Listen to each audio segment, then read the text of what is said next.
नमस्कार, मैं जितेंद्र चतुर्वेदी। 10 जनपद से लेकर कांग्रेस मुख्यालय तक जो हलचल है वो अनायास नहीं है। उसकी सीधी वजह राहुल गांधी के ऊपर मंडराता हुआ संकट है।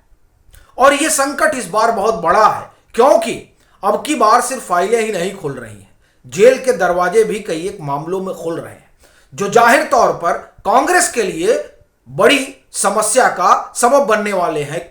क्योंकि इस पार्टी का अगर कोई भविष्य है तो राहुल गांधी। अब जो भविष्य है, अगर उसी के ऊपर संकट के बादल मंडराने लगे तो पार्टी का क्या होगा। इसीलिए अब की बार जो मामला है वो हर बार से अलग है। और उसकी जो वजह है कि साहब, जो फाइल एक नहीं है, कई सारी फाइलें हैं जो राहुल गांधी से प्रत्यक्ष तौर पर या अप्रत्यक्ष तौर पर जुड़ी हुई है। मसलन देखिए, कुछ फाइलें तो निशिकांत दुबे खोल रहे हैं। स्वाभाविक सी बात है कि वो जो खुलासा कर रहे हैं उसमें सरकार की रजामंदी है, तभी उनको इस तरह के दस्तावेज मिल रहे हैं। और वो दस्तावेज ऐसे हैं जो संदूकों में धूल फांक रहे थे, लेकिन उनको झाड़ पोंछ कर निकाला जा रहा है और उसे बाकायदे निशिकांत दुबे सार्वजनिक कर रहे हैं। ये जो वो सार्वजनिक कर रहे हैं उससे किसके खिलाफ विमर्श बन रहा है? गांधी परिवार के खिलाफ विमर्श बन रहा है, राहुल गांधी के खिलाफ विमर्श बन रहा है। तो ये एक आप तरह से कहें कि फाइलों का अंबार है जो खुल रहा है। इससे सीधे जनता को एड्रेस किया जा रहा है और बताया जा रहा है कि राहुल गांधी की अगुवाई में कांग्रेस किस तरह से झूठ बोल रही है। यानी वो जो नैरेटिव गढ़ रही है वो नैरेटिव असल में कुछ और नहीं, बस सत्ता को हासिल करने का एक प्रपंच है।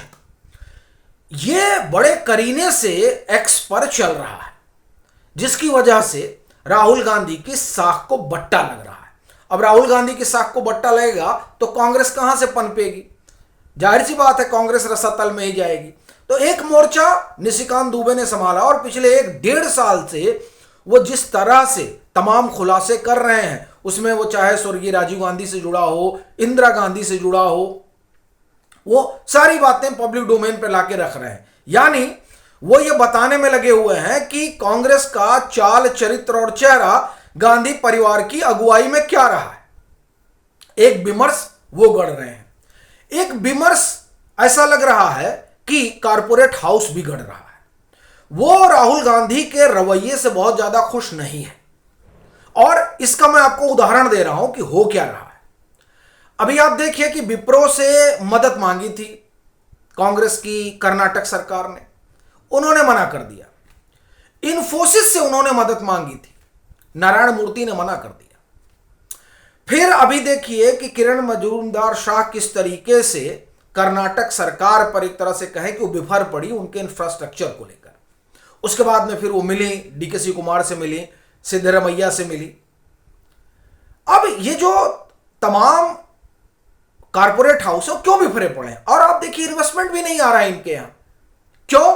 देखिए उसका सीधा सा कारण है, वो ये कि राहुल गांधी जिस ढर्रे पर चल रहे हैं वो ढर्रा उन लोगों को भी सही नहीं लग रहा है जो आप एक तरह से कहें कि बाजार में काम करते हैं या जो ऐसी ऐसी व्यवस्था चाहते हैं ताकि बाजार सुचारू रूप से काम कर सके।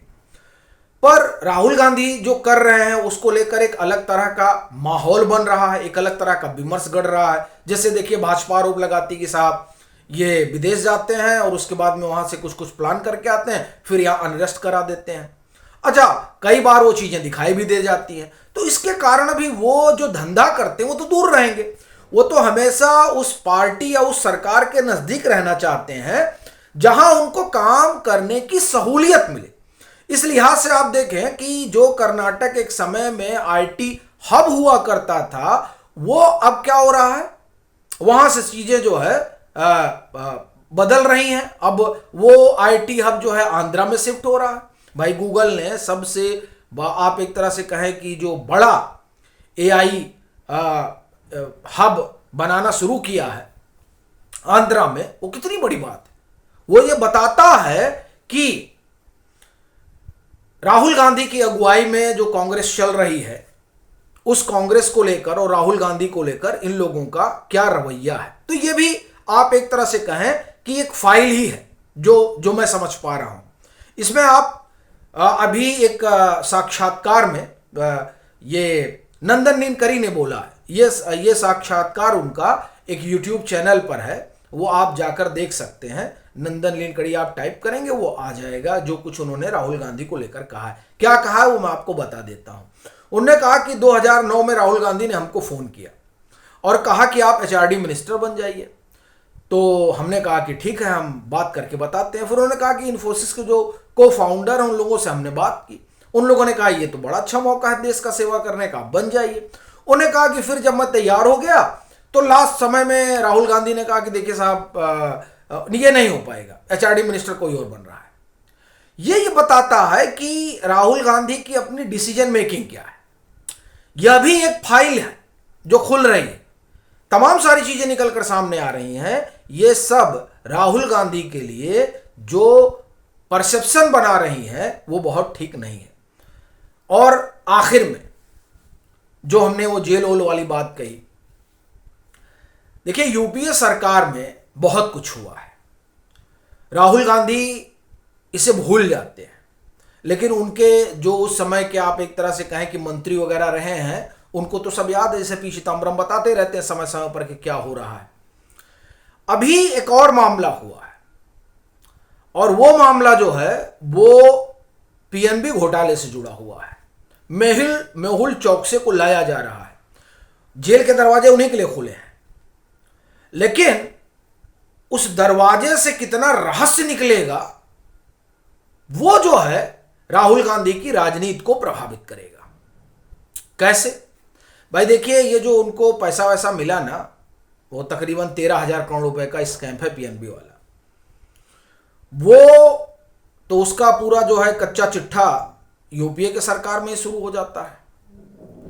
और इस बाबत जो इलाहाबाद, देखिए क्या है कि अब आप कहेंगे बात पीएनबी की कर रहे हैं, चले गए इलाहाबाद में, तो दरअसल वो 13,000 करोड़ रुपए का लोन लिया गया था। तो वो सभी बैंक जो है 13,000 करोड़ रुपए कौन रखा हुआ, तो वो और बैंकों से इस तरह का सहयोग वगैरह मांगते हैं।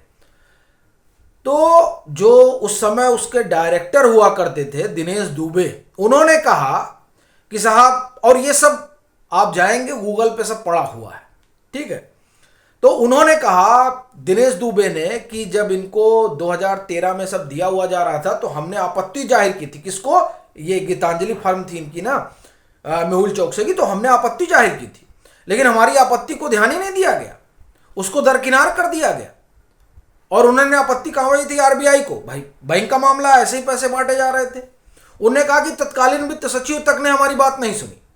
यानी अपना कहना यह है कि ये जो मेहुल चौक से आएंगे तो वो यूपीए का ही काला चिट्ठा खोलेंगे, क्योंकि हुआ तो उसी समय। अच्छा, इस तरीके का आरोप 2017 में भाजपा लगा चुकी है। निर्मला सीतारमण ने बाकायदे प्रेस कॉन्फ्रेंस में कहा था कि जो ये 13,000 करोड़ रुपए इनको मिले हैं उसमें कुछ हिस्सेदारी कांग्रेस के लोगों की भी रही। इस तरह का उन्होंने आरोप लगाया, गंभीर आरोप लगाया। तो ऐसी परिस्थिति में मामला जो है वो राहुल गांधी के लिए बिगड़ रहा है। फिर अभी देखिए ये खबर थी इंडिया टीवी की 2018 की, ये भी आप देखिएगा तो आपको मिल जाएगी कि प्रकाश जावड़ेकर ने बाकायदे बयान दिया था। उस समय प्रकाश जावड़ेकर मंत्री हुआ करते थे। उन्होंने कहा कि ये जब सारा खेल चल रहा था पैसे के, माने पीएनबी से पैसा दिलाने उलाने का, तो उस जब ये लोन वगैरह स्वीकृत हुआ था उसके एक रोज पहले राहुल गांधी इनके क्या कहते हैं, ये जो गीतांजलि जेम्स वाला है उसके स्टोर वगैरह में भी गए थे। तो ये जो सारी चीजें हैं, ये आप देखिए कि जब मेहुल चौक से आएगा तो ये भी खुलेंगी। जब ये खुलेंगी तो इससे किसका नुकसान होने वाला है? सीधा नुकसान कांग्रेस का होगा, और कांग्रेस से भी ज्यादा राहुल गांधी का होगा, क्योंकि राहुल गांधी ने तमाम मुद्दों पर नरेंद्र मोदी और उनकी सरकार को कटघरे में खड़ा करने की कोशिश की। विपक्ष के नेता के तौर पर उनका काम है, लेकिन वो कई बार कहा जाता है ना कि आप जब ज्यादा खेल लेते हैं तो काम खराब हो जाता है। राहुल गांधी कुछ ज्यादा ही खेल गए, इसीलिए जो फाइलें खुल रही हैं उनका भले ही सरोकार सीधे तौर पर राहुल गांधी से नहीं है, लेकिन कांग्रेस से है। और कांग्रेस के कर्ता धर्ता एक तरीके से आप देखिए तो राहुल गांधी ही है। तो जब वो फाइलें खुलेंगी,